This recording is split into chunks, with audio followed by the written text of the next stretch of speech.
केसरी आपल्या देवाचा हारला पण आहे किंवा जिंकला पण आहे. खरोखर महाराष्ट्रात 14 त्यांचं नाव आहे. काय सांगितलं देवाबद्दल? खरं तर बकासूर हा बैल नाही आमच्यासाठी, तर तो आमच्यासाठी देव आहे. आणि त्या देवाबद्दल एका व्यक्तीनं काही चुकीचे शब्द बोलले गेले. कारण की मैदान परमपूज्य सेवागिरी महाराजांचं मैदान अतिशय छान झालं. आणि नियोजन त्यांचं म्हणजे देशातलं सगळ्यात टॉपचं नियोजन असेल तर सेवागिरी महाराज असते. आणि अतिशय छान मैदान झालं. परंतु एका व्यक्तीमुळं ते कुठंतरी गालबोट लागलं. आणि माझी कुसेगाव यात्रा कमिटीवर विनंती आहे की त्यांच्यावर तुम्ही कारवाई करावी.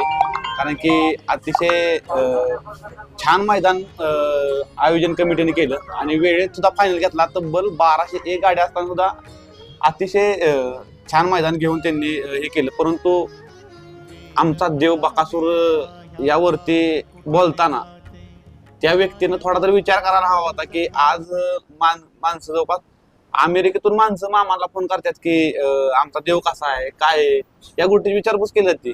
सगळ्या राज्यांमधून हा बैल बघण्यासाठी म्हणजे देवाला बघण्यासाठी लोक इथे येतात.